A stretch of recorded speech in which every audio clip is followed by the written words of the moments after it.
Assalamualaikum warahmatullahi wabarakatuh.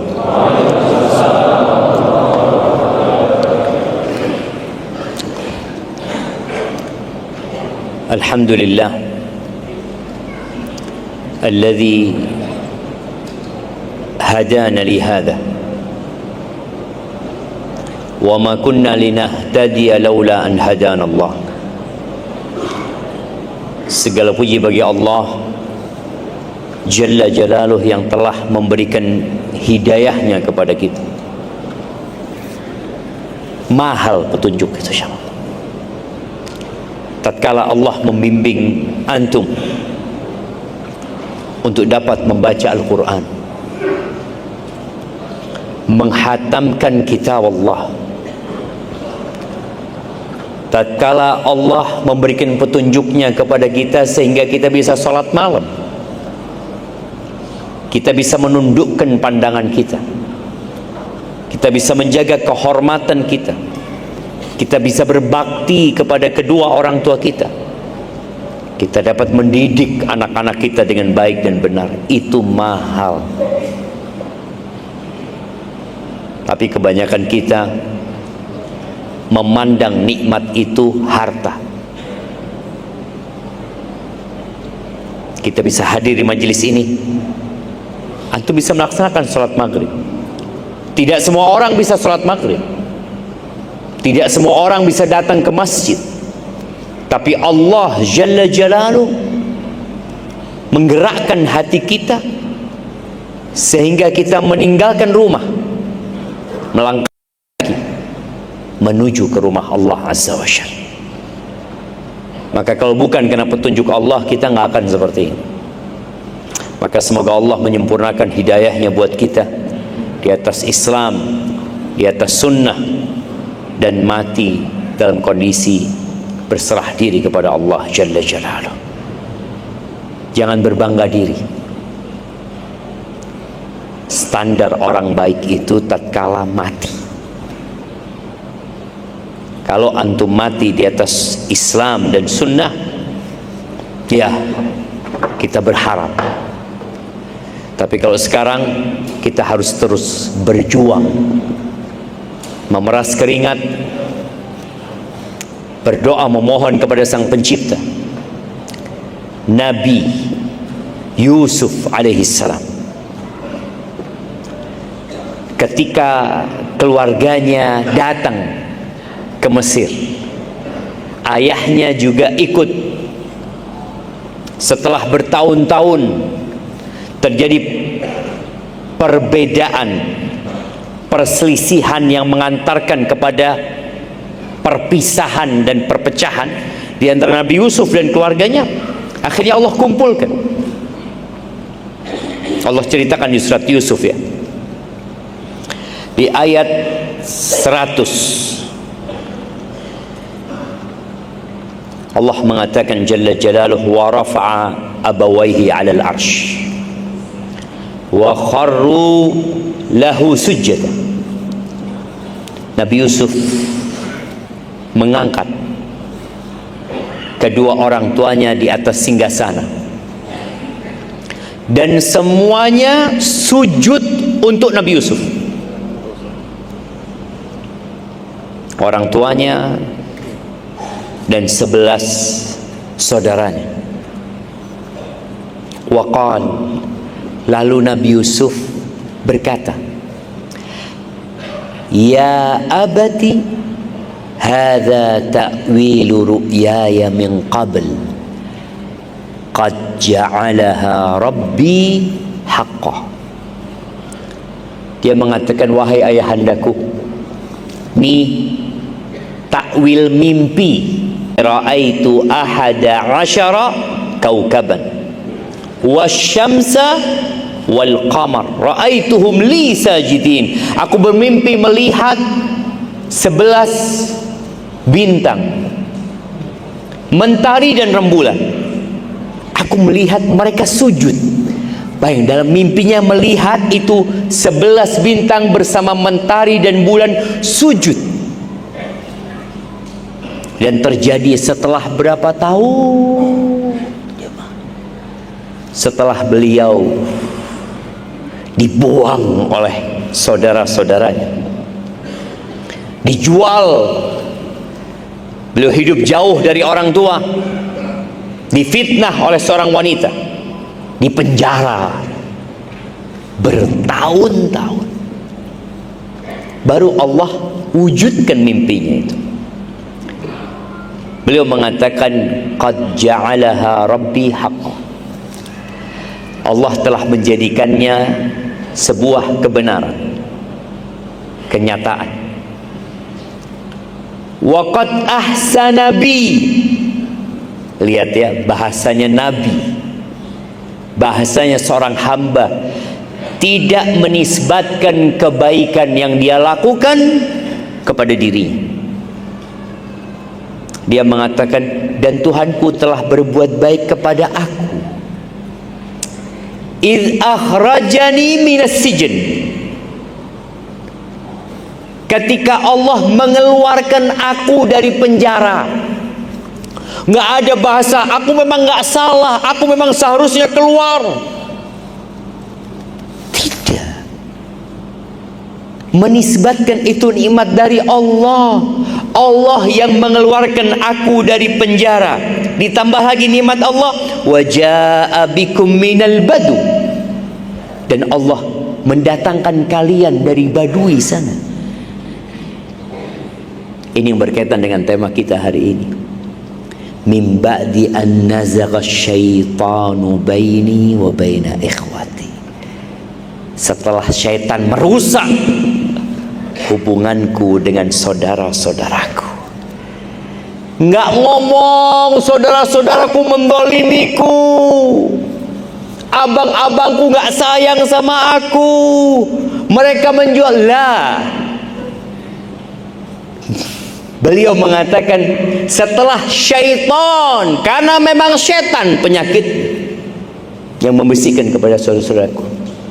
Dan ini termasuk bahasa yang indah ya. Kita kalau ribut sama saudara kita itu, udah kita tahu dia salah. Nggak perlu kemudian kita mengatakan, iya antum yang salah. Nggak perlu. Ya, setan merusak hubungan kita. Inna Rabbi latiful liman yasha. Sesungguhnya Rabbku, Tuhanku itu maha lembut untuk apa yang dia kehendaki. Allah menginginkan Nabi Yusuf menjadi nabi dan menjadi orang besar di Mesir, tapi untuk menuju ke sana prosesnya panjang sekali jemaah. Maka kita perlu sabar menghadapi proses itu. Innahu huwal alim al-hakim. Sesungguhnya Allah itu maha mengetahui dan maha bijak. Ahibati fillah, semoga salawat dan salam tercurahkan kepada baginda Nabi kita Muhammad alaihi salatu wassalam, kepada istri-istri beliau, kepada keluarga beliau, anak-anak beliau, dan kepada para sahabat Nabi, yang terutama untuk Abu Bakar Siddiq, Umar bin Khattab, Utsman bin Affan, dan Ali bin Abi Talib radhiyallahu ta'ala anhum ajma'in. Amma ba'd. Jemaah rahimakumullah, tanggal berapa hari ini? Masih tanggal 14 antum jemaah. Itu menyebabkan tafarruq, perpecahan di antara kita. Antum tanggalnya masih tanggal 14. Tanggal berapa? Berapa? 18. Iya 18 kan? Nah, supaya kita tidak berpecah belah, kita sepakatin. Sepakat? Tanggal berapa? 18. Tanggal 18 Dzulhijjah. Nah, tahun berapa antum? Tahun berapa sekarang? Tahun berapa? Setahun nggak tahu antum? Tahun berapa kita sekarang? Tahun berapa? Yang keras suara. 1400. Kok bisa 46? Dari mana? Apa ini? Kasihkan hadiahnya buat dia. Masya Allah, barakallahu fikum. Iya, 1446 Hijriah. Bentar lagi kita akan ganti tahun.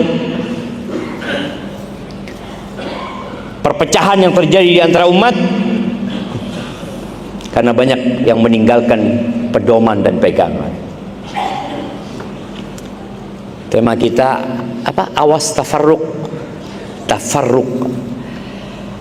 Kalimat tafarruq ini di Al-Quran disebutkan di surat An-Nisa ayat 130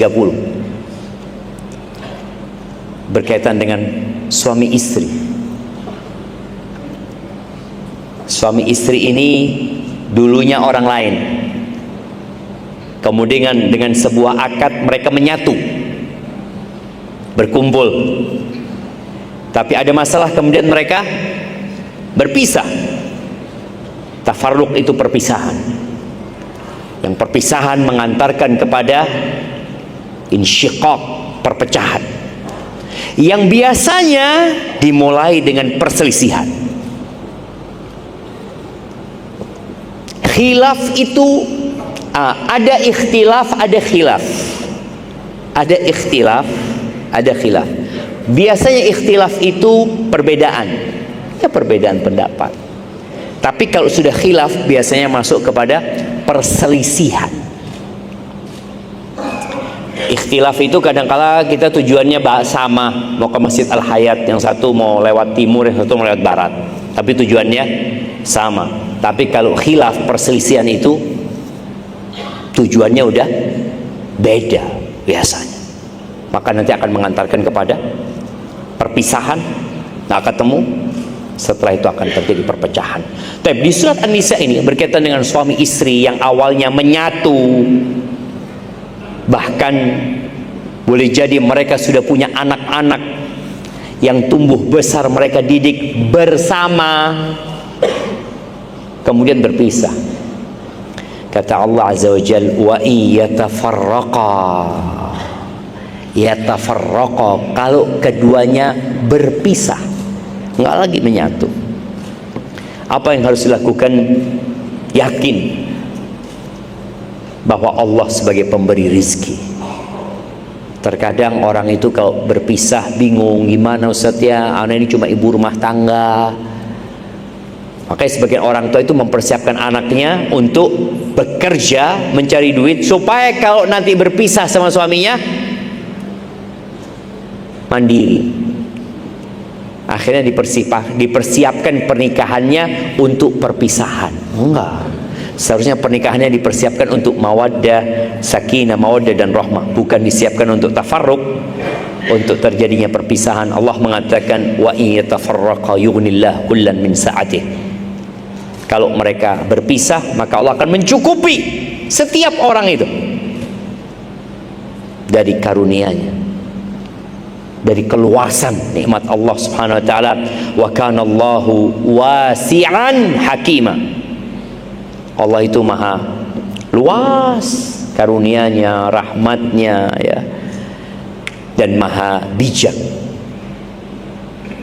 Ada hikmah dalam semua ketentuan Allah Subhanahu wa taala. Boleh jadi memang udah rumah tangga nggak bisa dilanjutkan, ya udah, ada apa diributkan, nggak perlu saling menjelekkan. Karena kadangkala tafarruq ini akan membuat keduanya saling bermusuhan, saling membenci. Bahkan yang ada kalau punya anak, anaknya dibuat memusuhi orang tuanya, memusuhi bapaknya, memusuhi bundanya, dan lain sebagainya. Tapi bukan itu pembahasan kita. Jamaah rahimakumullah, Nabi SAW dalam hadis meriwayatkan ashabus sunan dan Imam Ahmad, diriwayatkan dari banyak sahabat berkaitan dengan tafarruq, dengan perpisahan yang terjadi di antara umat Islam yang mengantarkan kepada perpecahan. Beliau mengatakan alaihi salatu wassalam, iftaraqatil yahud ala 71 firqah waftaraqatin nasara ala 72 firqah wa sataftariqu hadhihi al-ummah ala 73 firqah kulluha fin nar illa wahidah. Kata Nabi sallallahu alaihi wasallam, Yahudi telah bertafarruq, berpisah-pisah, berpecah belah menjadi 71 golongan. Nasara juga sama, cuma lebih banyak lagi, menjadi 72 golongan, 72 kelompok, firqah.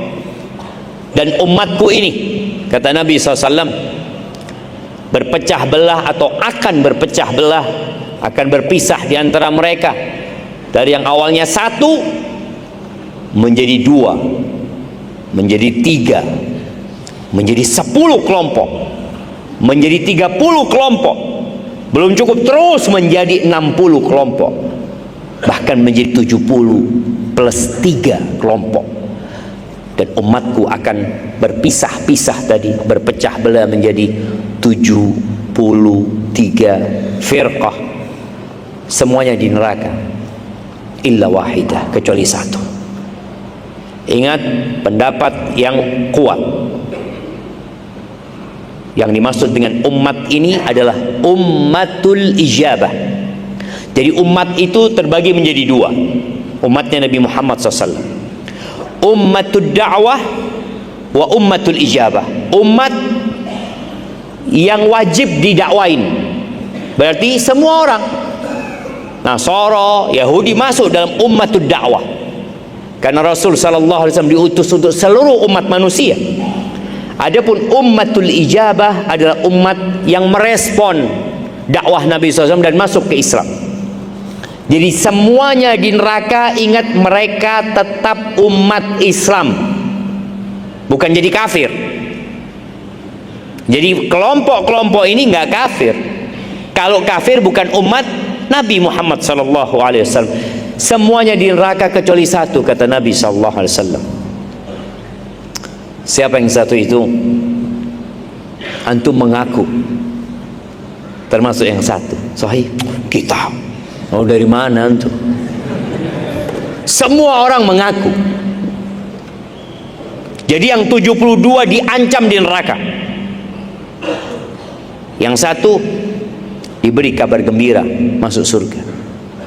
Ma ana alaihi wa ashabi. Mereka dalam menjalankan Islam seperti yang aku jalankan bersama sahabat. Dalam riwayat lain dikatakan al-jamaah, humul jamaah, sehingga muncul istilah ahlus sunnah wal jamaah.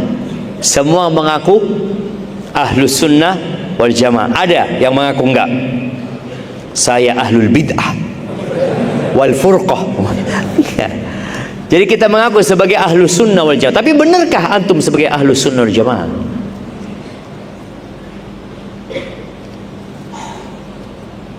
Kalau benar, buktikan.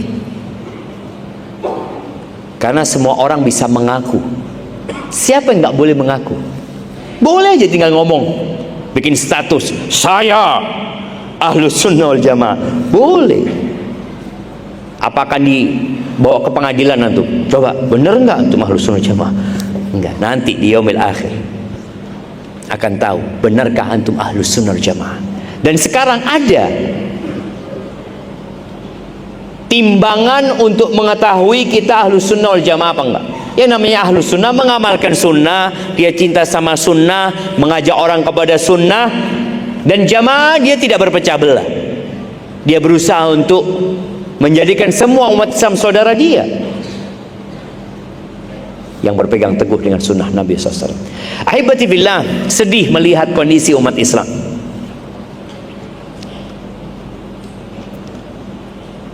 Palestina, Gaza, dibantai, dibunuh ala mar'an wa masma'in minna, kita melihat pembantaian itu.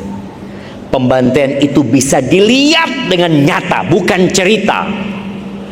Kalau dulu mungkin pembantaian yang terjadi di Andalusia itu beritanya baru sampai ke Mekah setelah berbulan-bulan, bahwa ternyata umat Islam di Andalusia sudah habis, dibantai oleh orang-orang Nasara pada waktu itu, Ratu Isabella dan Raja God umpamanya. Itu beritanya setelah berbulan-bulan, setelah habis. Sekarang enggak. Tiap hari sekarang terjadi, sekarang kita nonton. Dan kita tidak bisa berbuat apa-apa. Kan ada perkumpulan, ada persatuan di antara bangsa Arab umpamanya untuk memikirkan saudara kita. Iya. Tapi solusinya apa? Solusinya itu harus kembali kepada agama, baru akan selesai. Di negeri kita sendiri, berapa banyak kelompok, berapa banyak perpecahan yang terjadi. Semua mengklaim kelompoknya yang akan masuk surga. Dan di antara kita juga seperti itu, mengklaim dialah yang masuk surga. Kelompok-kelompok lain nggak ada, cuma lewat saya. Kalau di belakang saya baru masuk surga. Ahibati fillah, Tuhan kita satu, Allah Azza wa Jalla. Tiada sekutu baginya, la syarikalah. Allah mengutus Jibril dengan wahyu yang satu, Al-Quranul Azim, yang Allah turunkan kepada Nabi alaihi salatu wassalam, sehingga kitab kita satu, Al-Quran.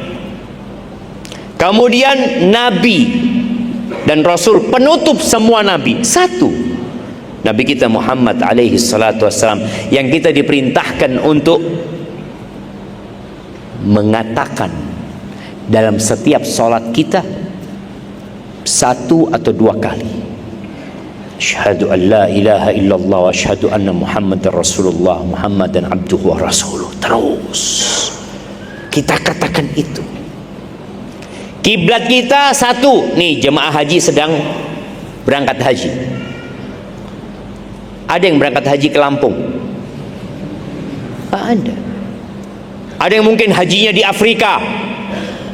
Nggak ada. Di mana haji? Semua berangkat ke Mekah. Bagaimana kita melihat persatuannya di Masjidil Haram? Betapa indahnya jemaah. Ketika Syekh Yasir Ad-Dawsari mengatakan istawu wa'tadilu, itu jutaan manusia langsung berdiri jemaah, merapatkan safnya, satu komando, Allahu Akbar, semuanya bertakbir. Ketika ruku, Allahu Akbar. Ada yang nggak mau ruku? Nggak mau ikut, karena imamnya Wahabi. Mana mau berdiri? Nggak ada, siapa? Nggak ada. Kita lihat bagaimana mereka ruku. Ketika bangkit dari ruku, sami Allahu liman hamidah, semuanya bangkit serentak mengatakan Rabbana walakal hamd. Rabbnya satu, Rabbnya satu. Ahibati billah. Namun kenapa dengan pedoman yang satu, pegangan yang tunggal, kiblat yang sama, tapi kita berpecah belah, saling menyalahkan, saling membuli, saling menyakiti, saling mengganggu,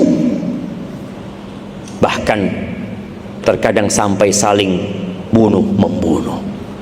Kalau antum membaca sejarah, Hajar Aswad itu pernah tidak ada di Ka'bah.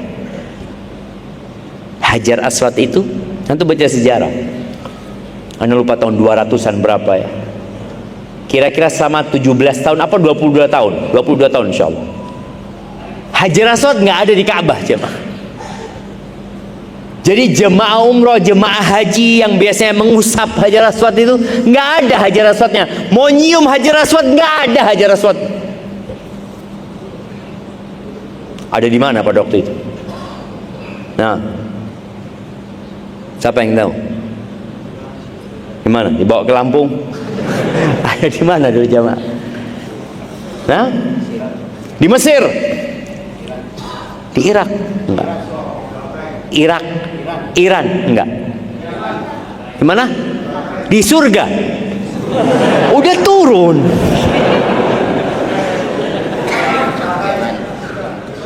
Di Bahrain kirim hadiahnya, Masya Allah. Dikuasain sama Syiah Qaramitah jemaah, dan tidak dibalikin. Dia berangkat, dia bunuh jemaah haji pada waktu itu, kemudian dia bawa pulang. Itu Hajar Aswad. Kenapa? Karena mereka berpendapat orang-orang ini sudah musyrik semua karena menyembah Ka'bah, kata dia. Bayangin jemaah, kok bisa itu terjadi? Nabi alaihissalatu wassalam yang menyuruh mereka tawaf di Ka'bah. Beliau yang memberikan contoh mencium Hajar Aswad. Tapi siapa yang disembah? Allah Azza wa Jal. Ketika mereka berangkat dari rukun Yamani menuju ke Hajar Aswad, apa doanya mereka?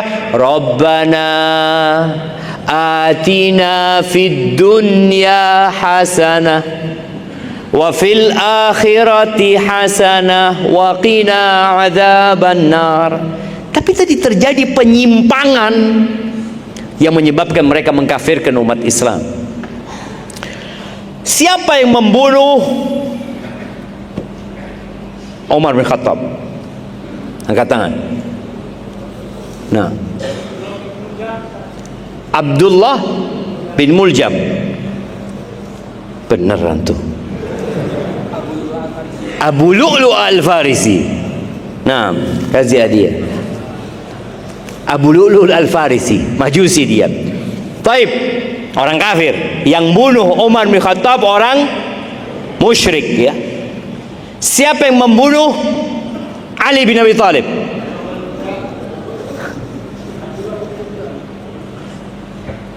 Abdullah bin Muljam. Ada yang lainnya? Abdurrahman bin Muljam. Abdurrahman, bukan Abdullah. Kirimkan ke sana. Ya kan mirip-mirip Ustaz. Abdurrahman bin Muljam ini hafidul Quran, hafal Quran.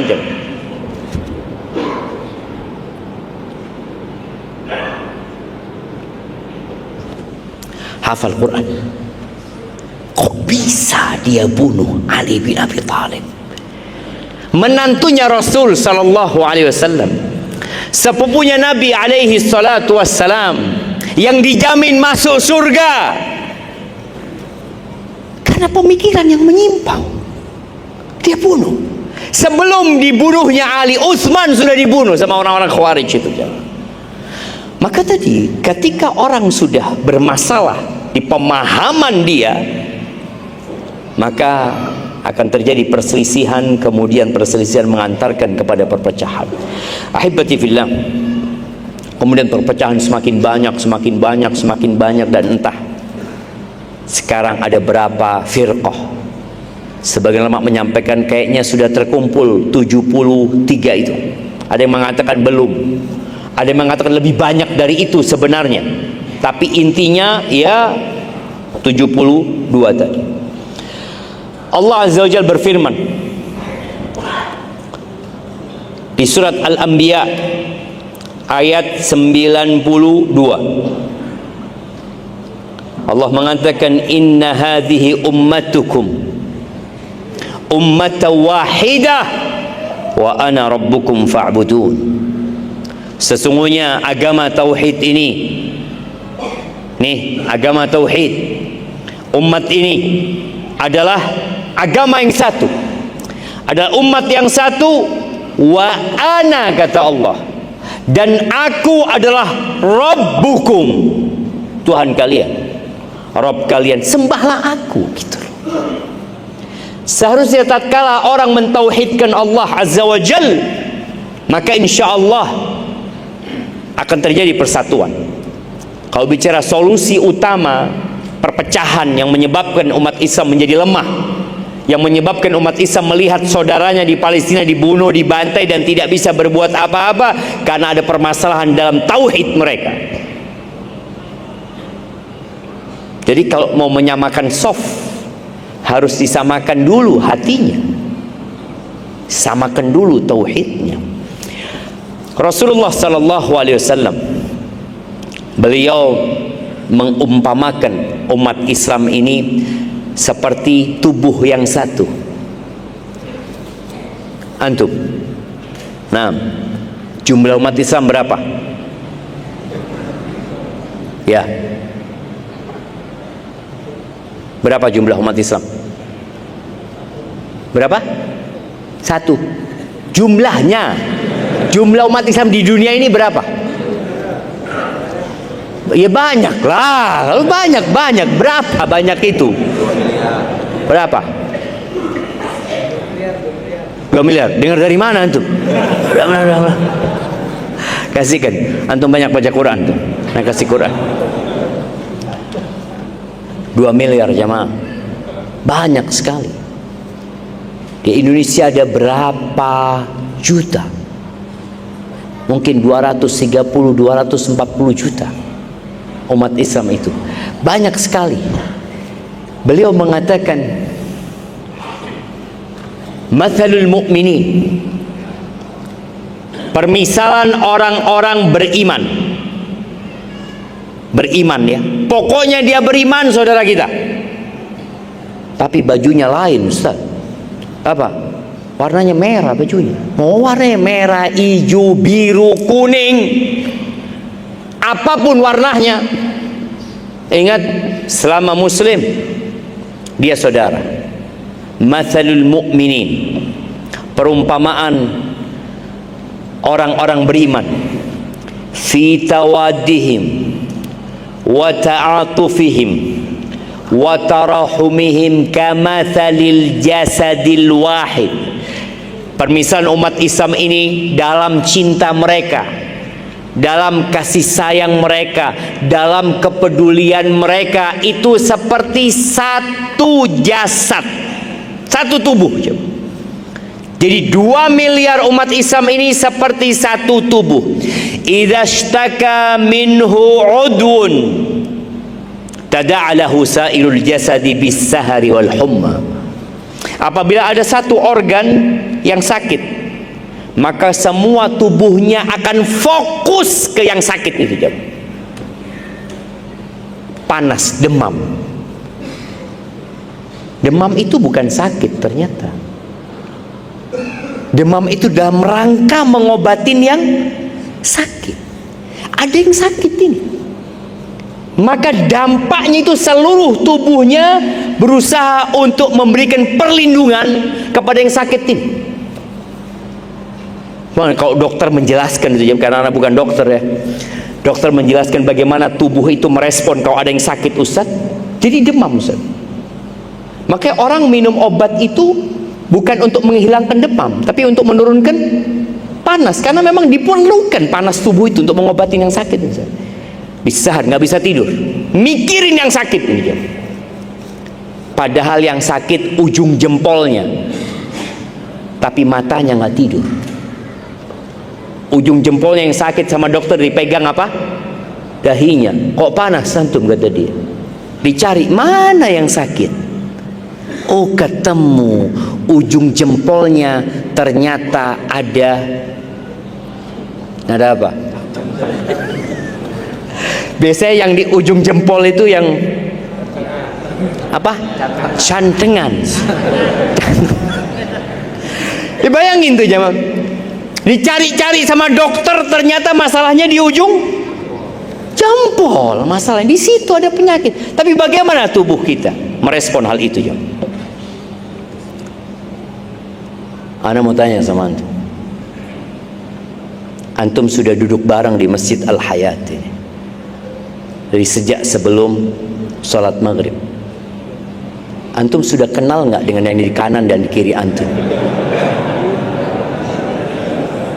Nah, ana mau tunjuk ya. Nah, yang pakai peci putih, nama antum? Iya, kenal dengan yang di kanan antum? Enggak. Astagfirullahaladzim. Orang mana dia? Bukan saudara antum? Saudara antum, kenalan sekarang. Kenalan, siapa namanya, dari mana, berapa anaknya. Aduh, tanya lagi. Gimana? Dari Kalianda, Masya Allah. Apa profesinya beliau? Oh, Masya Allah, anak kasih hadiah antum. Fadal, kasihkan kepada kenalan antum yang baru tadi. Yang ini buat antum, Masya Allah. Tapi jemaah, anak nggak akan mulai kajian, nggak akan lanjutkan kajian sampai antum kenal dengan yang di kanan kiri antum. Emak-emak juga kenalin yang di kanan kiri antum. Kita bicara awas tafarruq, awas perpecahan. Kita mulai perpecahan di sini, di masjid. Kita nggak kenal dengan yang sebelah kita. Fadl, anak nggak akan melanjutkan sampai antum kenal.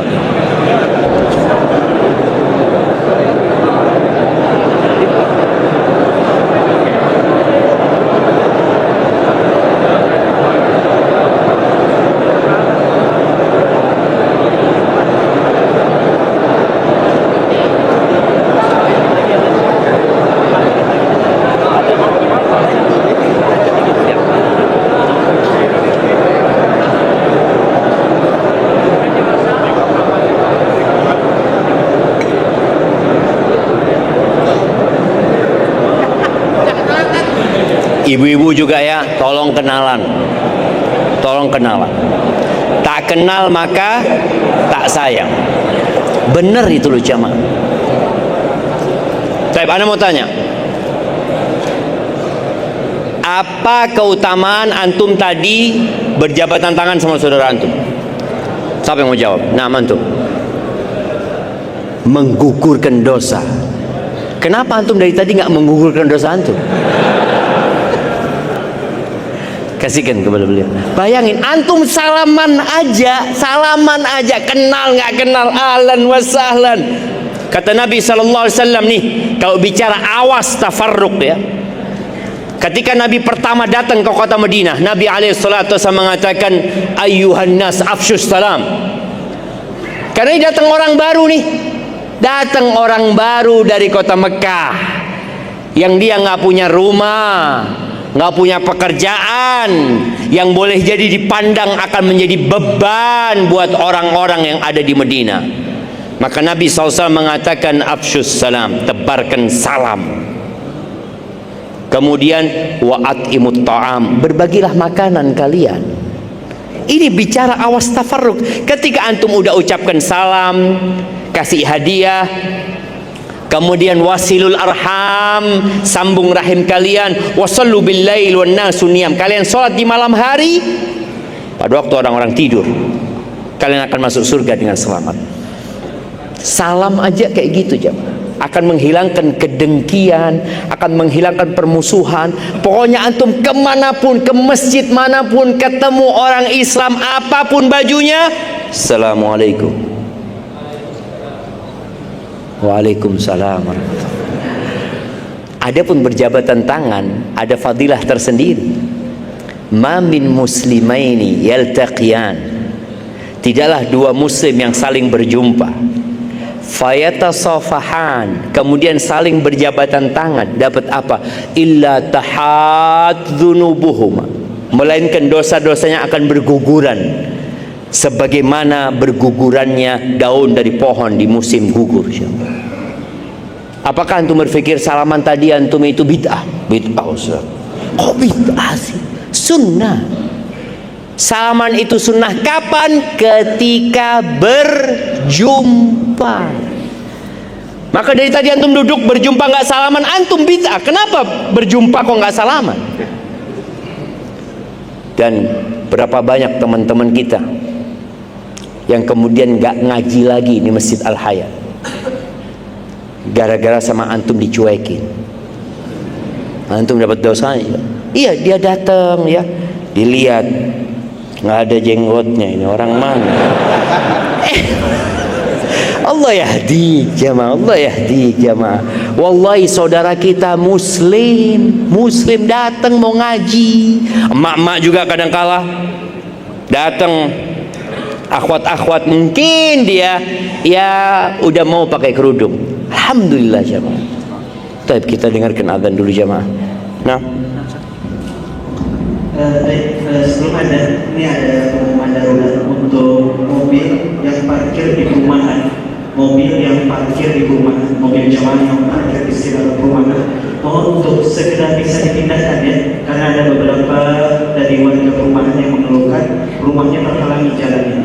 Kemudian juga untuk mobil yang berplat nomor BE 1745 CJ, mobil Sienta dengan plat nomor BE 1745 harus segera dipindahkan karena ada kondisi darurat, yang punya rumah harus segera keluar. Ya, baik, demikian kita jeda dulu dengan azan, kemudian akan kita lanjutkan kembali dengan kajian yang akan disampaikan oleh Ustaz. Kemudian coba sekalian, mungkin yang masih ada ruang kosong tempatnya bisa sedikit bergeser ya, karena ada teman-teman yang masih belum kebagian tempat untuk bisa masuk. Demikian barakallahu fikum. Kita jeda dulu.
Kendaraannya di daerah atau di kawasan lingkungan perumahan, mohon bisa untuk segera dipindahkan ya, bisa dipindahkan sekarang. Di tengah masih bisa bergeser, mungkin bisa sedikit bergeser lagi. Kemudian mungkin yang selain yang di tengah juga selagi bisa bergeser. Tanpa Anda lihat suruh geser nggak ada yang geser jemaah, suruh kenalan nggak kenalan juga teman-temannya. Ini yang menyebabkan perpecahan di antara kita jemaah. Maka jemaah, tadi ada cerita, ada seorang perempuan jamaah yang ketika dia datang kajian ya, di tahun 89-90 ya, ketika ramai lah, baru viral pada waktu itu, ada perempuan yang datang ke masjid nggak pakai jilbab. Dan antum lihat sampai hari ini ya, berapa banyak perempuan-perempuan datang ke masjid itu bawa mukena, dia pakaiannya nggak syar'i, tapi dia mau sholat. Alhamdulillah. Ini perempuan datang ke Ustaz, lagi kajian, Ustaz tanya, Ustaz, sama bawa mukena gitu, sama pakai rok pendek, apa hukumnya jilbab Ustaz? Nggak dijawab sama tuh Ustaz. Oh, jilbab itu bab nomor 27, nanti kita bahas. Akhirnya tuh perempuan datang terus kajiannya Ustaz, nunggu bab nomor 27. Sebelum sampai bab 27 dia udah pakai jilbab dia udah pakai jilbab. Kadang-kadang orang itu tahu dengan hukum, tapi belum kuat imannya untuk menjalankan hukum tersebut. Mengenali sebuah hukum mudah, tapi menjalankan hukum tersebut itu membutuhkan hidayah dan taufik dari Allah SWT. Maka tolong hargain ya, hargain kebersamaan kita di sini, kenalan dengan yang kanan kirinya, agar kita bisa tidak bertafarruq ya. Paling tidak kita bisa saling mencintai dan saling mendoakan. Di surat Ali Imran ayat 103, setelah 102, siapa yang tahu dengan Ali Imran ayat 102? Nah, Masya Allah, santa barakallah, kasihkan ke beliau. Iya, ayat yang sering dibacakan sama khatib Jumat.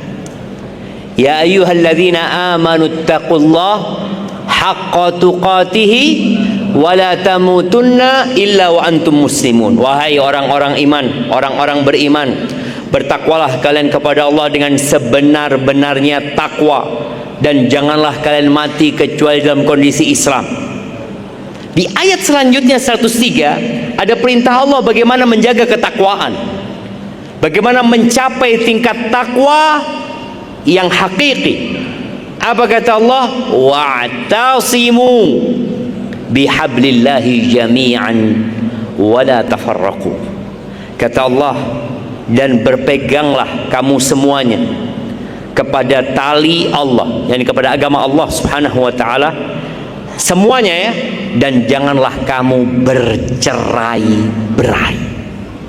Tafarruq itu maknanya bercerai-berai, berpisah, bercerai-berai. Lalu kata Allah, wadhkuru ni'matallahi 'alaikum idh kuntum a'daan fa'alafa baina qulubikum.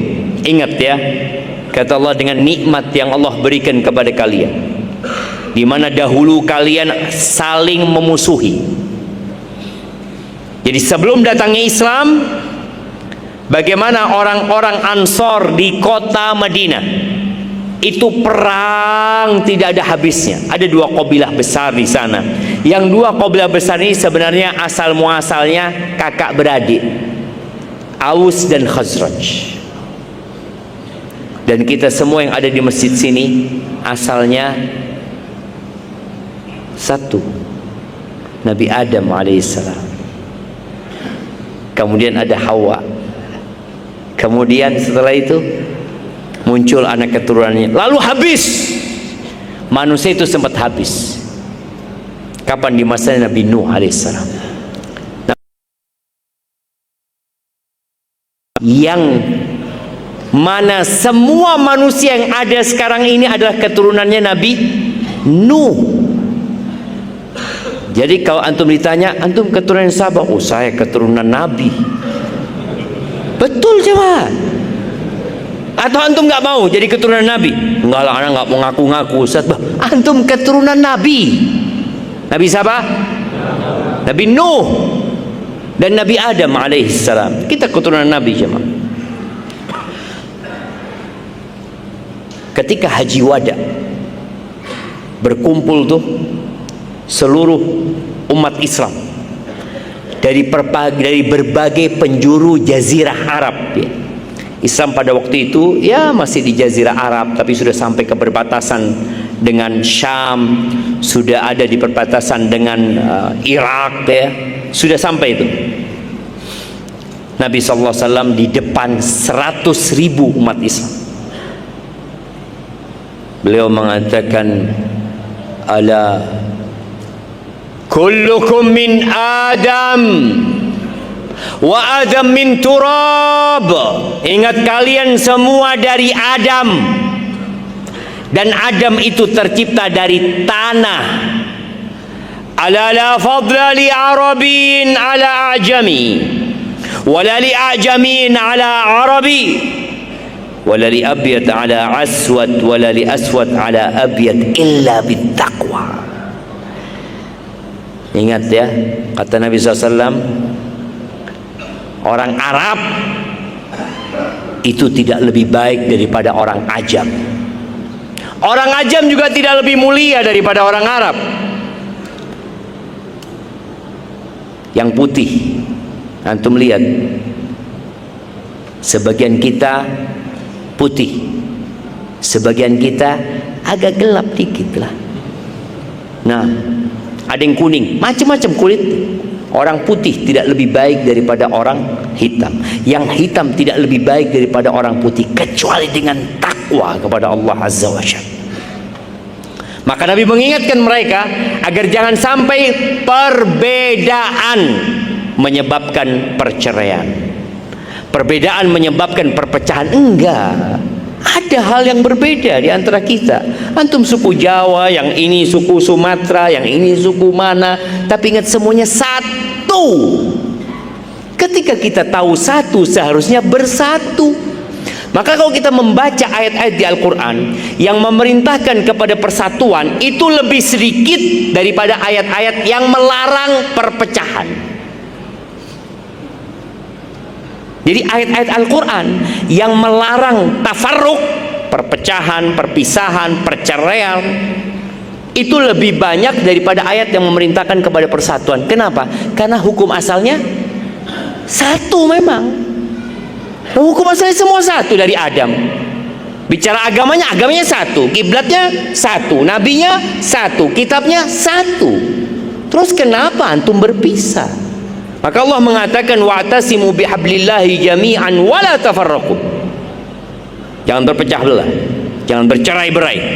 Ingat dengan nikmat yang Allah berikan kepada kalian, yang dulunya kalian saling bermusuhan, kemudian Allah Jalla Jalaluh menjadikan kalian ya bersatu hatinya, menyatu jiwanya, saling mencintai, jadi saudara. Fa asbahtum bi ni'matihi ikhwana. Antum dengan nikmat Allah jadi saudara. Sebagian kita tinggal di perumahan, bertetanggan dengan banyak orang. Lalu kadang-kala muncul, Ustadz, ana di kampung ana sendirian, Ustadz. Loh, kok sendirian antum? Tetangga antum bukan muslim? Ya muslim, Ustadz, tapi belum ngaji gitu. Loh, muslim saudara antum. Emangnya yang saudara yang disebut ikhwan itu yang sudah ngaji? Kalau lihat udah sering ke masjid, ini ikhwan, Ustaz. Nah, kalau ngelihat perempuan yang jilbabnya udah lebar ya, udah pakai niqab apa katanya, ini akhwat, Ustaz. Kalau yang itu masih pakai celana, oh cewek, Ustaz. Gimana? Ini lihat, benih-benih perpecahan dan perceraian ada di diri kita. Kita gak mau bersatu. Saudara kita yang kita punya kewajiban mendakwain dia karena dia saudara kita. Wa tawasau bil haq wa tawasau bis. Allah sebutkan kalian jadi saudara loh dengan nikmat Allah yang Allah berikan kepada kalian. Lalu Allah mengatakan wa kuntum ala syafa hufratin minan nar fa anqadhakum minha. Kata Allah, dan kamu telah berada di tepi jurang neraka, lalu Allah menyelamatkan kamu daripadanya. Antum jadi muslim karena Allah. Antum ngaji, belajar sunnah, mengamalkannya. Siapa yang kasih hidayah? Allah. Maka jangan sok, jangan. Kadang-kadang di antara kita ada yang merasa ikhwan senior. Saya ikhwan senior, Ustaz. Yang ini, ini baru ngaji 2 hari baru. Ikhwan senior di mana duduknya? Oh, depan nih, ini ikhwan senior semua. Ahibati fillah, lebih senior mana? Umar bin Khattab sama Utsman bin Affan? Kok bisa? Iya, kenapa kok bisa Utsman? Kalau umurnya lebih tua siapa? Kalau Umar yang dapat hidayah Utsman. Masya Allah, nih kasih hidayah, Masya Allah. Barakallahu fikum. Barakallahu fikum. Iya, Utsman masuk Islam lebih dulu daripada Umar. Umar masih kafir, Umar masih musyrik, Umar masih mengganggu dan menyakiti umat Islam. Utsman sudah berjuang dalam agama Allah. Tapi ternyata Umar bisa mengalahkan Utsman bin Affan. Umar bisa jadi orang nomor 2. Makanya tadi antum boleh jadi ngajinya lebih dulu, tapi belum tentu antum lebih mulia di sisi Allah Azza wa Jalla. Belum tentu. Maka Allah mengingatkan ya, kalian dulu berada di pinggiran neraka tuh, Allah selamatkan kalian. Kadzalika yubayyinullahu lakum ayatihi la'allakum tahtadun. Begitulah Allah Jalla Jalaluh menerangkan ayat-ayatnya kepadamu agar kamu mendapatkan petunjuk. Jamaah rahimakumullah, ketika terjadi perpecahan, perceraian, perpisahan, maka akan timbul dampak negatif. Sedih kita ya, ketika sholat Idul Fitri, kita ini masih tidak bisa seperti di tempat-tempat lainnya. Kadang-kadang di tempat lain tuh satu kecamatan sholat idnya satu tempat ya. Memang disyariatkan sholat berjamaah itu untuk menjaga persatuan. Disyariatkannya sholat Idul Fitri bareng-bareng. Jadi kalau bisa satu kecamatan ya satu tempat, semua orang kumpul tuh, ini loh umat Islam. Walaupun secara hukum sah-sah saja orang sholat, bikin sholat di sana, bikin sholat di sana, tapi tadi persatuan harus dijaga, perpecahan harus dihindari. Apa dampaknya kalau umat Islam sudah berpecah belah menjadi kelompok yang kecil-kecil? Kalau antum membaca sejarah, kenapa pasukan salib itu bisa menguasai Palestina? Karena umat Islam sudah bercerai-berai, sudah berpecah belah. Allah Azza wa Jalla mengatakan di surat Al-Anfal ayat 46, Allah mengatakan wa atiullaha wa rasulahu wa la tanaza'u fatafshalu wa tadhhaba rihukum wasbiru innallaha ma'as sabirin. Kata Allah, taatilah Allah dan Rasulnya. Taat kepada Allah dan Rasulnya itu pegangan kita dalam persatuan. Wala tanaza'u, janganlah kamu berbantah-bantahan. Kita itu kalau sudah berbantah-bantahan sama saudara kita ya, sebagian kawan-kawan yang suka kasih komentar di media sosial, tolong antum mikir dulu. Komentar antum itu akan menyebabkan perpecahan, akan menimbulkan permusuhan, akan membakar api kebencian, atau komentar antum akan mendinginkan yang panas, akan mencairkan yang beku, akan menyambung yang putus. Antum harus berpikir. Allah mengatakan wala tanaza'u, jangan berbantah-bantahan. Ketika antum mau kasih nasihat dengan cara yang baik, dengan kata-kata yang mulia. Tunjukkan antum penuntut ilmu, muslim yang beradab. Katakan mohon maaf, sependek yang anak pelajari masalahnya seperti ini, tanpa ada pencelaan, hinaan. Jangan. Kita tahu memang ada perbedaan, tapi perbedaan itu nggak harus mengantarkan kepada perselisihan. Tapi kadang-kadang perselisihan mengantarkan kepada perpecahan. Tolong jangan berbantah-bantahan. Kadang-kala ustadznya aman-aman saja, nggak aman siapa? Komentatorin. Komentator. Ya Allah, anak kalau bicara komentator ingat ya tahun 90-an ya. Anak baca di koran ketika Piala Dunia jemaah. Piala Dunia, semua kan negara-negara ngirim tim ya, main di Jerman atau main di mana pada waktu itu. Itu ada karikatur di Jawa Pos tuh. Indonesia kirim apa ke Piala Dunia? itu gambar-gambar orang bawa koper, tulisannya komentator. Berangkat. Kita memang suka komentar. Maka tadi antum berpikir dulu. Allah katakan wala tanaza'u, jangan berbantah-bantahan. Antum kasih nasihat, lanjut pergi. Dan ingat ya, ketika ngasih nasihat, Allah Azza wa Jalla mengatakan wa qul li ibadi yaqulul lati hiya ahsan. Katakan kepada hamba-hambaku, kata Allah, hendaklah mereka kalau bicara memilih kata-kata yang terbaik, bukan yang baik. Bukan yang baik, tapi yang terbaik. Kalau ada dua kata baik, antum pilih yang terbaik. Kita enggak. Kita pilih kata yang paling pedas. Ini suruh milih yang terbaik. Kenapa? Kenapa kok disuruh milih yang terbaik ketika bicara sama saudara kita, ketika ngomentari dia, ketika memberikan nasihat kepada dia? Allah Azza wa Jalla mengatakan innasyaitana yanzaghu bainahum. Syaitan itu hendak merusak hubungan di antara mereka.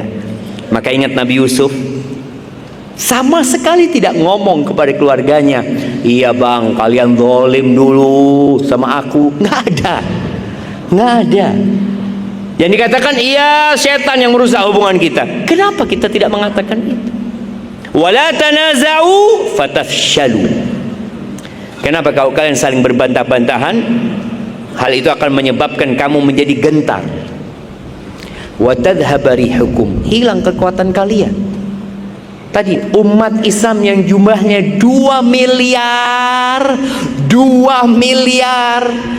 menghadapi Yahudi Israel sana. Berapa penduduk Israel jemaah? Oh, ana salah. Berapa jumlah Yahudi di dunia? Coba lihat tentu. Ana kasih hadiah. Hadiah akhwat. Gimana akhwat jawabnya? Masya Allah. Jangan terlalu kencang di sini. Hadapin ke jamaah aja. Nah, 15 juta kasih hadiahnya. Insyaallah. Fadhal. Bayangkan Yahudi seluruh dunia jamaah jumlahnya berapa? 15 juta. 15 juta, tapi bersatu. Umat Islam berapa jumlahnya? 2 miliar. Tapi bercerai-berai. Allah sudah sebutkan. Wa tadhhaba rihukum, hilang kekuatan kalian kalau kalian bercerai-berai. Kalau sudah berbantah-bantah, ribut di antara kalian. Subhanallah, Nabi SAW demi menjaga persatuan, beliau itu mengatakan, ana za'imun bi baitin fi rabadil jannah liman tarakal mira'a wa in kana muhiqqan. Dengarkan hadis ini. Aku, kata Nabi SAW, memberikan sebuah jaminan. Apa jaminannya? Rumah di pelataran surga bagi yang meninggalkan berbantah-bantahan walaupun dia benar. Ada kondisi kita benar tapi nggak bisa kita lanjutkan berbantah-bantahan. Orang ini tidak mencari kebenaran. Antum kalau ribut sama dia yang ada permusuhan nanti. Tadi yang sering ana lihat di komentar-komentar ya, kadang-kala enggak. Antum lihat orang ini hanya memancing di air keruh. Hanya mau cari panggung. Ketika dia membuat sebuah komentar yang negatif, antum kata jazakallah khair. Semoga Allah memberikan hidayah kepada kita semua. Makasih atas komentarnya. Selesai. Khalas. Kira-kira apa yang akan dia lakukan jemaah? Dia setiap 5 menit dia lihat jemaah. Kok gak ada yang komentar ya? Tunggu lagi. Kok gak ada? Iya. Biar kita ini bersatu jemaah. Tinggalkan perpecahan. Lalu Allah katakan wasbiru innallaha ma'as sabirin. Bersabarlah kalian, Allah itu bersama orang-orang sabar. Ahibati fillah, di surat Al-An'am ayat 153 Allah Azza wa Jalla mengatakan wa anna hadza sirati mustaqiman fattabi'uh Kalau kita bicara bagaimana kita bersatu, Ustaz, sedangkan kita berbeda-beda, ya kita harus kembali kepada yang satu tadi. Kita harus kembali kepada Al-Quran, kepada sunnah Nabi SAW, kepada tata cara Nabi beribadah. Allah mengatakan wa anna hadza sirati, bahwa yang kami perintahkan ini adalah sirati mustaqiman, jalanku yang lurus. Fattabi'u, kata Allah, ikutin jalan yang lurus itu. Wala tattabi'us subul, kalian jangan mengikuti jalan-jalan yang lain. Lorong-lorong tuh jangan diikutin. Kenapa? Fatafarraqa bikum an sabil. Ini tafarruq. Fatafarraqa, maka yang akan terjadi bercerai-beraikan. Hal itu akan membuat kalian bercerai-berai di antara kalian, meninggalkan jalan yang sudah ditetapkan. Semua dengan kelompoknya masing-masing, semua dengan benderanya masing-masing, semua dengan ustadznya masing-masing, dengan gurunya masing-masing. Dzalikum wasaqum bihi la'allakum tattaqun. Yang demikian itu diperintahkan Allah agar kalian bertakwa kepada Allah Subhanahu wa taala. Ahibati fillah. Jadi penyebab perpecahan itu banyak ya. Penyebab yang paling besar adalah berpaling dari Al-Quran dan Sunnah. Nabi SAW ketika memberikan wasiat kepada para sahabatnya, fa innahu man ya'ish minkum ba'di fasayara ikhtilafan katsira. Barang siapa yang hidup setelah aku mati, maka dia akan melihat perbedaan yang banyak, ikhtilaf banyak. Solusinya apa? Fa'alaikum bisunnati wa sunnatil khulafa'ir rasyidin al-mahdiyyin min ba'di tamassaku biha wa 'addu 'alaiha bin nawajid wa iyyakum wa muhdatsatil umur fa inna kulla muhdatsatin bid'ah. Ketika kalian melihat banyak perbedaan sehingga bingung mau ikut yang mana, semua mengaku sebagai ahlus sunnah, semua mengaku sebagai al-firqatun najiyah, at-taifatul mansurah, maka kata Nabi SAW, kalian hendaklah berpegang teguh dengan sunnahku dan sunnah-sunnah khalifah-khalifah setelahku yang mendapatkan petunjuk. Kalian berpegang teguhlah, pegang tuh, gigit dengan gigi geraham kalian, dan hati-hati, hindarin dengan perkara-perkara yang baru dalam urusan agama, karena itu menyebabkan perpecahan. Semua akan membuat cara baru, beragama dengan metode yang baru, karena merasa, oh para sahabat Nabi itu kan manusia biasa, kita juga manusia biasa, sama-sama kita. Oh, enggak, mereka yang dipilih untuk mendampingi Rasulullah SAW, mereka yang dipilih untuk melanjutkan perjuangan Nabi SAW. Maka ikutin mereka, ikutin para sahabat Nabi. Semua mengaku berpegang teguh dengan Alkitab dan Sunnah, tapi dengan pemahaman masing-masing. Enggak, usahakan dengan pemahaman salafus saleh ya. Kemudian yang menyebabkan perpecahan adalah mengikuti hawa nafsu. Kita semua punya keinginan. Maka tolong ya anak nasihat buat diri anak sendiri, buat para ustadz, hindarin mengikuti hawa nafsu, mencari panggung, mencari jamaah, apalagi ditambah cari fulus, itu menyebabkan perpecahan. Kemudian yang menyebabkan perpecahan, kebodohan, nggak memahami agama, menggunakan akalnya saja dalam beragama. Ana ingat ya, dulu pada waktu ana mahasiswa, kita jadi pembimbing haji. Ya, kita memberikan penjelasan kepada jemaah sesuai dengan qala Allah, qala Rasul.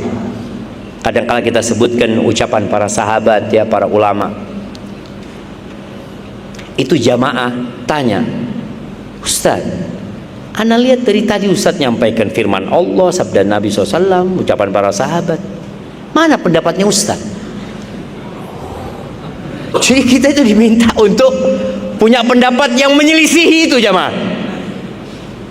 Al-Imam Syafi'i rahimahullahu ta'ala, seorang imam al-mujtahid al-mutlaq, beliau mengatakan, idza wajadtum qawli, kalau kalian mendapatkan ucapanku yukhalifu qaul Rasul sallallahu alaihi wasallam atau hadis Rasul sallallahu alaihi wasallam, kalian mendapati ucapanku itu menyelisihi ucapan Nabi sallallahu alaihi wasallam, fadribu biqauli ardul haid, kalian ambil ucapanku itu, lemparkan ke tembok jamaah, tembok yang lurus ini, lemparkan ke sana. Orang itu baru mengemukakan pendapatnya ketika dia tidak mendapatkan dalam Al-Quran dan Sunnah, kemudian dia menyimpulkan. Tapi kadang-kala orang belajar aja belum mulai mengeluarkan fatwa. Kebodohan kepada agama ini menyebabkan perpecahan semakin banyak. Sekarang orang belajar agama dari YouTube. Boleh, itu platform yang banyak kebaikan di sana, tapi juga banyak keburukan di sana. Antum akan ketemu dengan ustadz-ustadz yang mengatakan semua agama sama. Di mana? Di YouTube situ. Ketemu dengan ustadz-ustadz yang mengatakan jilbab nggak wajib. Ada orang-orang seperti itu. Ketemu dengan orang-orang yang mengatakan LGBT lumrah, nggak apa-apa. Long mereka ciptaan Allah. Memang dia nggak punya hasrat. Mau diapain? Subhanallah jemaah. Kemudian berdalil dengan Al-Quran. Ada dalilnya mereka. Ada seorang profesor doktor perempuan. Dia sempat mengajukan perubahan undang-undang hukum keluarga ke DPR. Dia mengajukan bagaimana masa iddah itu bukan hanya buat perempuan. Gimana bapak-bapak? Betul jemaah. Dia mengajukan karena ya sebagai bentuk keadilan. Kenapa perempuan kalau ditinggal mati suaminya nunggu 4 bulan 10 hari, laki-laki ditinggal mati istrinya malam itu nikah dia. Loh betul, ini diajukan ke DPR. Alhamdulillah ditolak pada waktu itu jemaah. Dan dia termasuk yang berpendapat kaum Nabi Lut itu diadab sama Allah karena mereka melakukan homoseksual itu dengan paksa. Kalau ridho sama ridho, ya nggak apa-apa kata dia. Na'udzubillah. Wallahi cuma tadi. Ketika seorang memiliki pemahaman agama yang dangkal, maka mudah dia disesatkan dan mudah kemudian dia berpecah belah. Maka tolong belajar agama. Dari mana? Dari sumbernya. Al-Quran kita alhamdulillah, sunnah-sunnah Nabi terjaga, penjelasan-penjelasan para salafus soleh tentang Al-Quran dan sunnah juga ditulis. Kita tinggal mengikuti. Tata cara beribadah udah dicontohkan.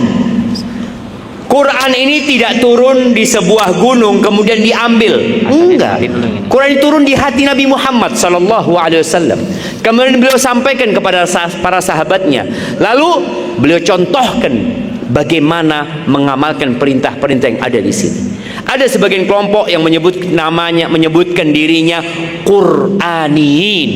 Kami pengikut Al-Quran saja. Lu gimana antum salat?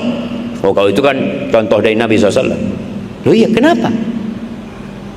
Antum cuma ikut Al-Quran. Bukankah Allah memerintahkan atiullah wa atiur rasul? Taatlah kepada Allah, taatlah kepada Rasul. Iya, tapi hadis ini ada yang dhaif, ada yang palsu. Iya, tapi kan ada yang sahih. Loh iya, tapi kan anak nggak tahu, makanya belajar. Bukan gara-gara kebodohannya kemudian dia menciptakan kelompok sendiri yang dia tidak mau menerima sunnah Nabi SAW. Kemudian yang menyebabkan perpecahan ini adalah fanatisme terhadap pendapat. Ingat, yang namanya pendapat itu bisa salah dan bisa benar. Pendapat. Makanya kalau kita lihat perbedaan pendapat antara Al-Imam Malik, Al-Imam Syafi'i, Al-Imam Abu Hanifah, Al-Imam Ahmad bin Hanbal, sebenarnya mereka itu nggak berbeda dari sisi mereka semuanya mencari kebenaran. Al-Imam Syafi'i ketika berpendapat bahwasanya kunut subuh itu termasuk wajib sholat ya, beliau berpendapat karena ada dalil. Jadi sebenarnya Imam Syafi'i itu mengikuti dalil.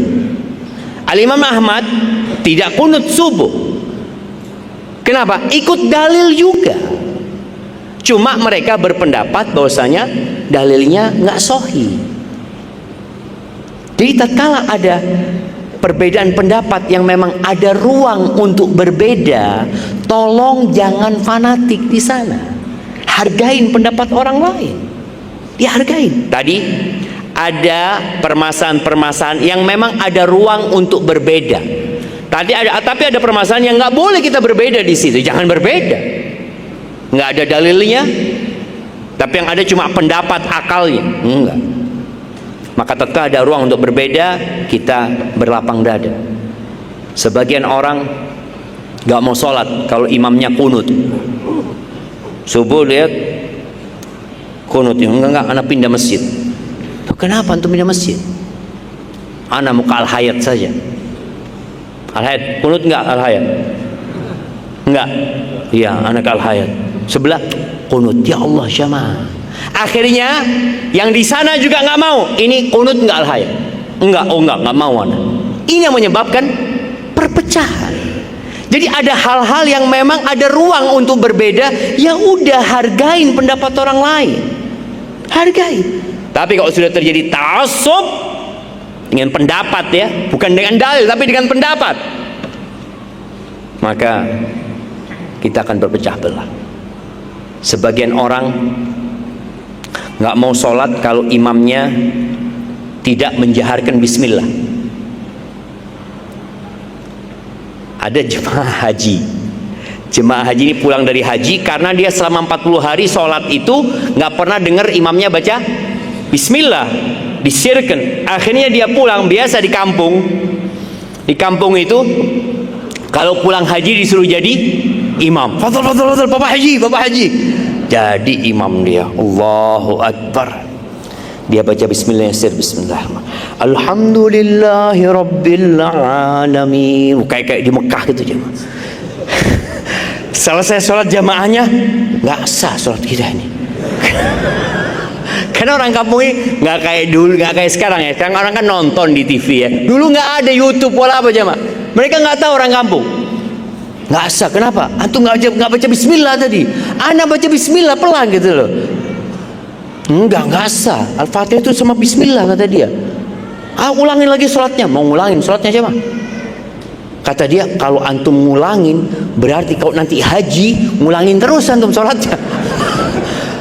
Loh iya akan ngulangin terus kata dia. Bener memang. Bener. Di sana itu sir gitu loh. Maka tadi ketika kita ta'assub dengan pendapat yang padahal ada ruang untuk berbeda, akhirnya berpecah. Maka ketahuilah ada hal-hal yang memang boleh berbeda dan kita saling menghargai di situ tanpa harus berpecah belah. Jadi imamnya mau kunut, mau nggak kunut, tetap kita sholat di belakang imam tersebut. Ya. Kemudian di antara yang menyebabkan perpecahan ini adalah berlomba-lomba mencari dunia. Memang Nabi SAW itu pernah menyampaikan kepada para sahabatnya, kaifa antum idza futihat alaikum Faris war Rum.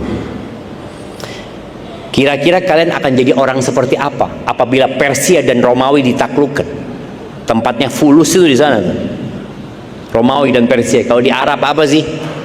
Yang ada cuma kurma, onta, nggak banyak juga, mungkin kambing. Tapi ketika Romawi dan Persia ditaklukkan, kalian akan jadi orang seperti apa? Kata Abdurrahman bin Auf, nakunu kama qala Allah.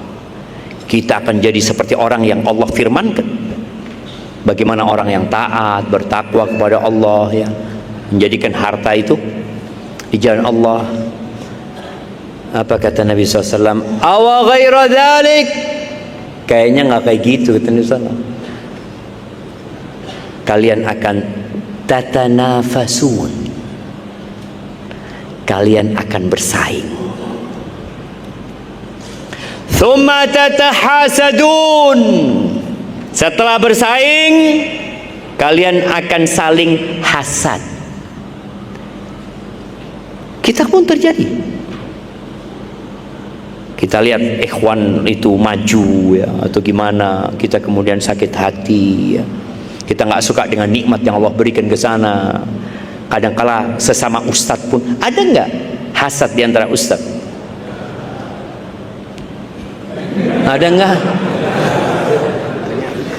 Ustadz itu juga manusia. Nah, sampai ada ungkapan sebagian ulama mengatakan ma khala jasadun min hasad.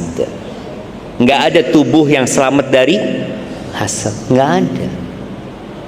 Jadi ustadz pun boleh, antara kiai, guru mungkin terjadi. Kalau sudah urusannya dunia, kata Nabi SAW, kalian akan bersaing, kemudian saling hasad. Yang ketiga, tatadabarun, nggak saling ketemu sudah, saling memberikan punggung. Yang terakhir, thumma tatabaghatun, kalian akan saling bermusuhan nantinya. Maka hati-hati jangan. Kita harus sering bermuhasabah tentang urusan dunia ini. Hati kita, ambisi kita itu apa sih? Kalau sudah dunia, berlomba-lomba bersaing untuk urusan dunia, kedudukan, kekuasaan, ya sudah akan terjadi perselisihan. Padahal perselisihannya masalah yang ada ruang untuk berbeda, tapi enggak, dia bikin perpecahan karena dianggap urusannya urusan agama. Enggak kadangkala urusan yang bisa kita berbeda dan saling menghargai. Kemudian ya, yang menyebabkan perpecahan ini memang ada usaha dari musuh-musuh Islam untuk memecah belah di antara umat Islam. Ada kelompok-kelompok yang memang dibuat oleh orang-orang kafir. Salah satunya Ahmadiyah Qadianiyah. Ahmadiyah Qadianiyah itu markas besarnya di mana? Di London, di Inggris sana.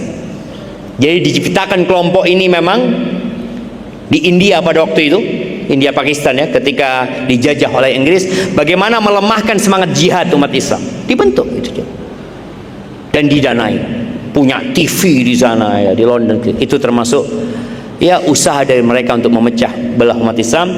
Solusinya ya kembali kepada Al-Quran dan Sunnah dengan pemahaman salafus saleh, terus belajar agama ya, berakhlak yang mulia, jangan tertipu dengan dunia, saling mendoakan.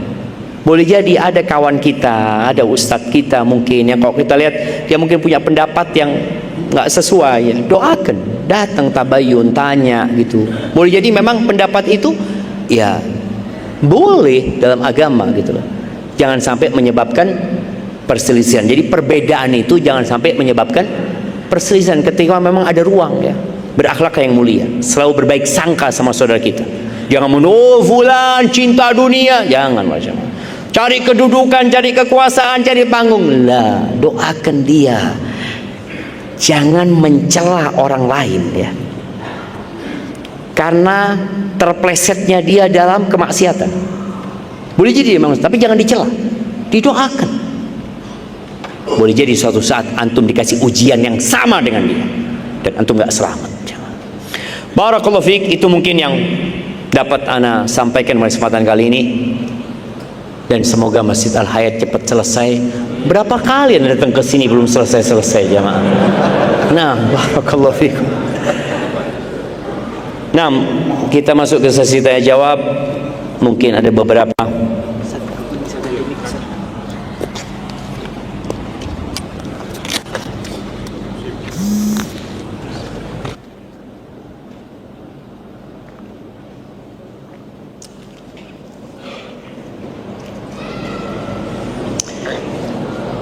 Apakah istri wajib membantu suami untuk berbakti pada kedua orang tua? Ana sudah berusaha menasihati istri Mana yang lebih utama, memberi nafkah orang tua atau membeli jajan dan make up istri? Ya, sebenarnya istri itu nggak wajib berbakti kepada mertua, tapi istri itu wajib berbakti kepada suaminya. Namun sebagai bentuk kebaktian dia kepada suaminya, membantu suaminya berbakti kepada kedua orang tua. Jadi ya, tidak semua yang kita inginkan di dunia ini menjadi kenyataan. Kadang-kala ada yang diuji sama mertuanya, ada yang diuji sama orang tuanya, ada yang diuji sama istrinya.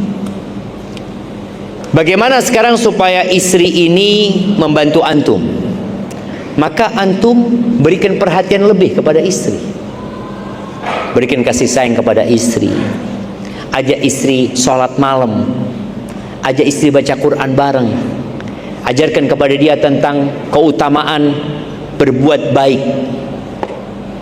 Kita itu diperintahkan berbuat baik kepada segala sesuatu. Kita tahu bagaimana seorang pelacur memberi makan seekor anjing, memberi minum seekor anjing, ngasih minum anjing. Pelacur ngasih minum anjing. Apakah wajib dia memberikan minum kepada anjing itu? Enggak. Tapi itulah yang namanya al-ihsan, berbuat baik. Jadi ketika istri tadi kadang-kadang merasa enggak, kan enggak wajib. Iya, tapi kok diwajibkan berbuat baik? Kenapa enggak mau berbuat baik? Kepada anjing saja kita disuruh berbuat baik, apalagi kepada mertua yang engkau mendapatkan anak. Dan kalau dia ngomong, anak sudah berusaha menasihatin istri. Iya, jangan sering-sering ngasih nasihat istri. Kadang-kala bosan dia dengan nasihat antum. Berikan perhatian kepada istri. Iya, udah dikasih nasihat, udah. Sekarang berikan perhatian. Pulang dari tempat kerja, belikan bunga buat istri antum. Nah, anda mau tanya, mana yang sudah nikah 20 tahun, angkat tangan. Masya Allah. Kapan terakhir kasih bunga buat istri antum? 1 Mei. Kenapa 1 Mei? Hah? Ulang tahun, Masya Allah. Setahun sekali kasih bunga. Ini anak kasih hadiah buat antum. Tiap bulan kasih bunga sama istri. Nah, Masya Allah. Kadang-kala kita tuh nasihat. Istri anak tidak mendengarkan nasihat, sepertinya sudah tertutup hatinya. Astaghfirullahaladzim. Masalahnya antum nggak pernah buka hatinya. Nabi SAW bagaimana ketika hendak memberikan nasihat kepada Mu'adz bin Jabal.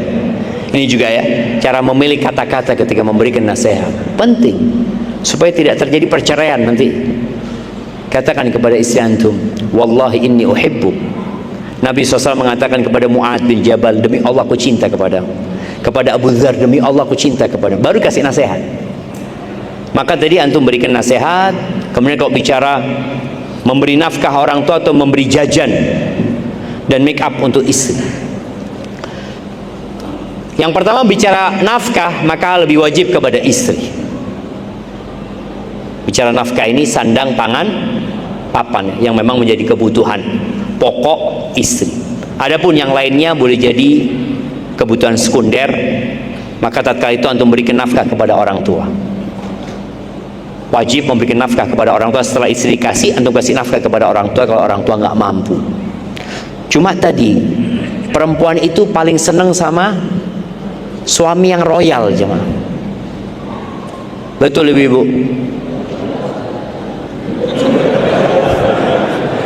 Sahih, jemaah. Maka antum jangan bakhil sama saya. Jangan bakhil. Termasuk al-ihsan ya, ini al-ihsan, lagi berbuat baik ya. Antum ketika ingin istri antum berbuat baik kepada orang tua antum, antum berbuat baik dulu sama istri antum. Ada sebuah ungkapan yang mengatakan ahsin ilan nasi tasta'bid qulubahum la talama malakal insana ihsanu. Kalian berbuat baiklah kepada manusia, engkau akan memperbudak hati mereka. Berapa banyak ya perbuatan baik yang menyebabkan orang lain itu jadi budaknya. Antum terus berbuat baik sama istri antum, berbuat baik sehingga dia akan malu ketika antum minta sesuatu kepada dia, minta tolong ya ibu gini, siap bang, karena dia tahu antum baik sama dia.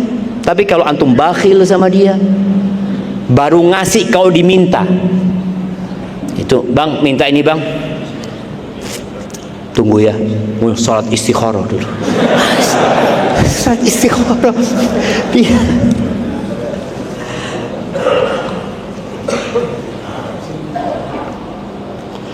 Bolehkah mengajak istri tinggal di dekat rumah orang tua agar anak muda berbakti, atau mengajak tinggal bersama orang tua? Mohon nasihatnya Ustaz. Untuk anak, terutama istri anak. Kebetulan dia hadir Ustaz. Iya, pentingnya belajar agama supaya kita tahu hak dan kewajiban. Banyak orang menikah tapi dia nggak paham apa kewajiban dia, apa hak dia. Istri itu punya hak tempat tinggal. Allah Azza wa Jalla mengatakan askinuhunna min haitsu sakantum min wujdikum wala tudarruhunna litudayyiqu alaihinna. Kata Allah, tempatkan istri-istri kalian di tempat tinggal yang sesuai dengan kemampuan kalian. Kalau antum kaya, kasih tempat tinggal yang layak, kasih kamar yang bagus, pakai AC, sesuai dengan kemampuan. Dan jangan membahayakan mereka. Kalau bicara membahayakan itu, mengumpulkan dua istri di satu tempat boleh jadi membahayakan. Enggak, istri ana ridha Ustaz. Boleh jadi dia ridha karena takut sama antum. Mengumpulkan istri sama orang tua boleh jadi membahayakan dia karena terjadi keributan. Cuma dia gimana, suaminya keras, jadi dia akhirnya ridho terpaksa. Kalau dia ridho tanpa terpaksa nggak apa-apa. Tapi kalau karena terpaksa, kelak pada hari kiamat akan digugat antum sama dia, boleh jadi. Maka bicara tempat tinggal istri itu dia butuh privasi. Kamar tidur, kamar mandi, dapur. Dah.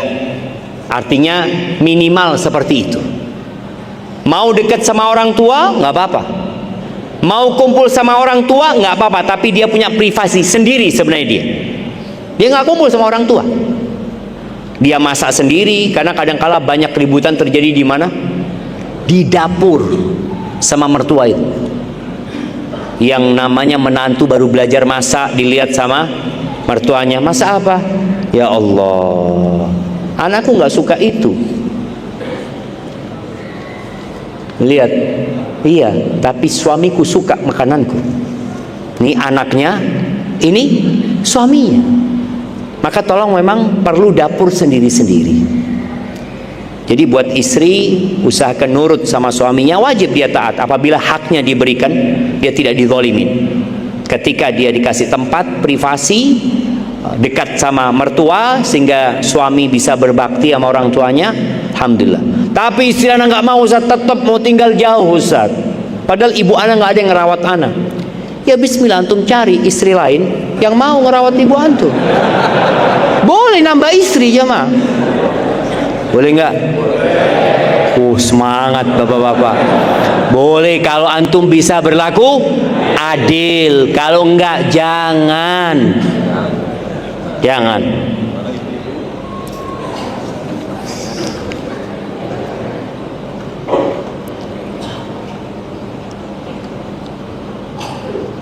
Bagaimana hukum adanya makam yang berada di halaman masjid?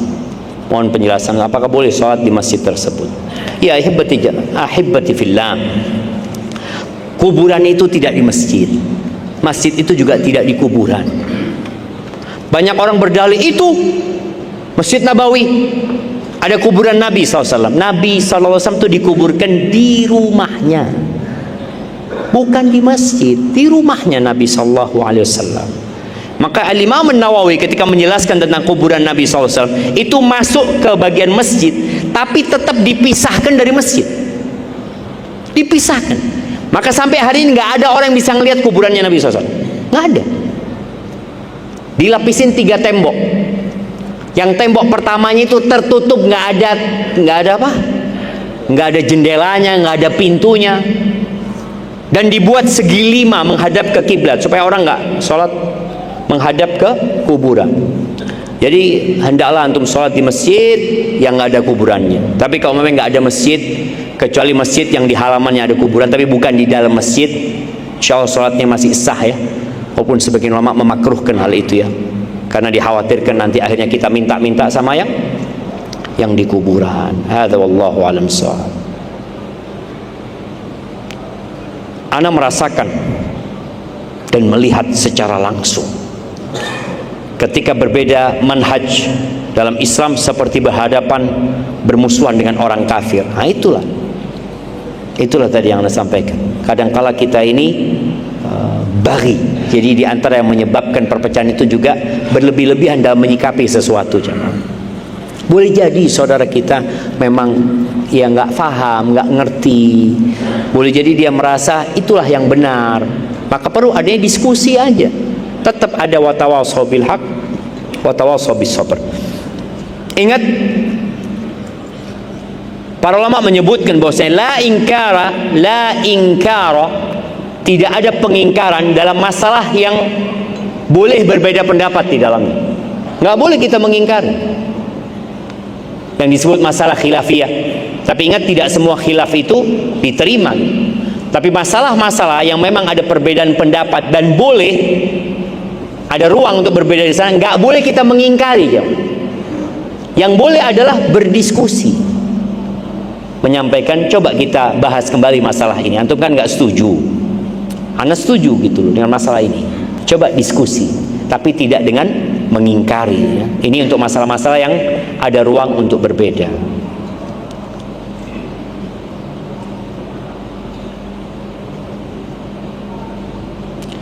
Disebabkan oleh apa umat Islam berpecah belah menjadi 73 golongan? Yang sudah disebutkan tadi ya, penyebab perpecahan itu ya, berpaling dari Al-Quran dan Sunnah, mengikuti hawa nafsu ya.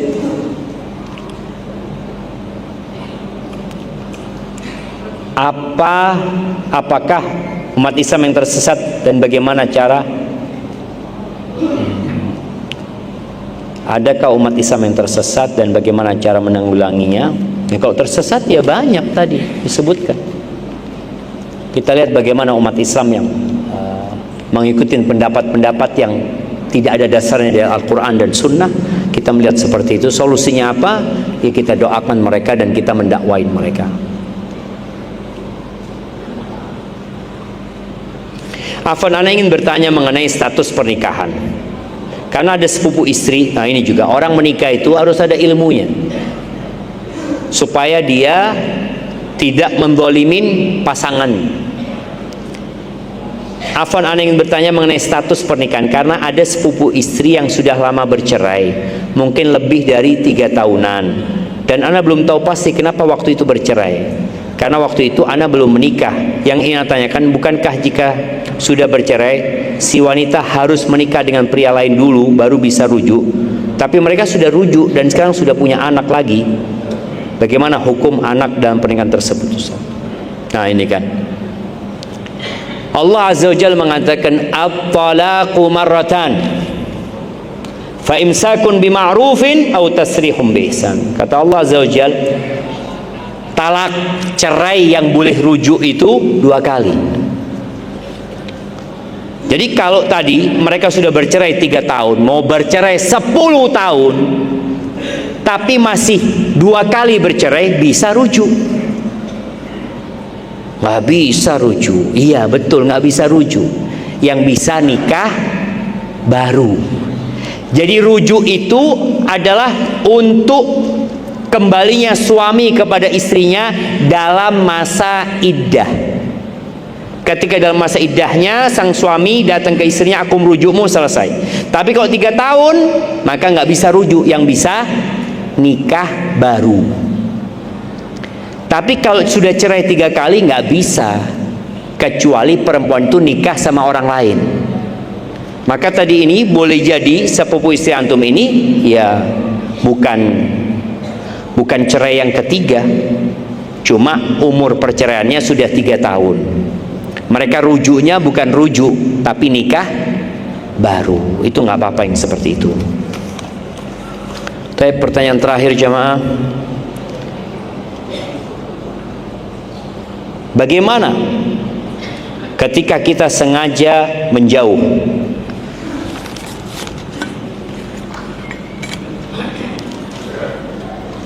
Tidak saling tegur-menegur teman seperjuangan menuntut ilmu karena tidak menyukai sikap dan perilakunya. Tolong dijelaskan Ustaz. Sekian dari ana. Jazakallah khairan. Naam, ahibati fillah. Terkadang kita punya kawan berperilaku buruk. Ya memang dia sesama muslim dan sesama perjuangan, tapi akhlaknya buruk. Kita jangan putuskan hubungan ukhuwah Islam. Nggak boleh. Yang boleh kita lakukan adalah ya menjauh. Tapi kalau ketemu tetap mengucapkan salam. Kita mungkin punya kawan ya yang utang sama kita, setahun nggak bayar-bayar, males kan kita ketemu dia.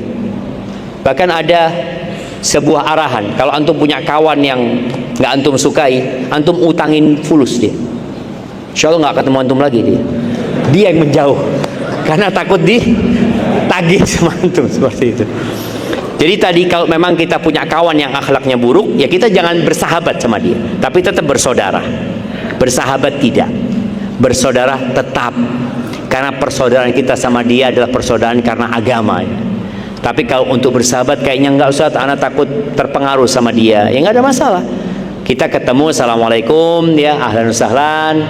Tapi kalau untuk jalan bareng, kumpul bareng lagi, kalau memang dia punya perilaku yang buruk ya dihindari. Kalau kita sudah kasih nasihat, kadang-kadang kita itu ngasih nasihat juga malas, doakan juga enggak. Jadi paling tidak antum doakan saudara antum. Dan saling mendoakan itu akan membuat persatuan semakin kuat ya. Dan semoga Allah menyatukan hati umat Islam di atas tauhid dan keimanan kepada Allah, dan memenangkan umat Islam di atas semuanya. Itu yang dapat saya sampaikan. Karena anak lihat lapar, anak jam berapa sekarang? Sudah siap makan? Subhanakallahumma bihamdika asyhadu an la ilaha illa anta astaghfiruka wa atubu ilaik.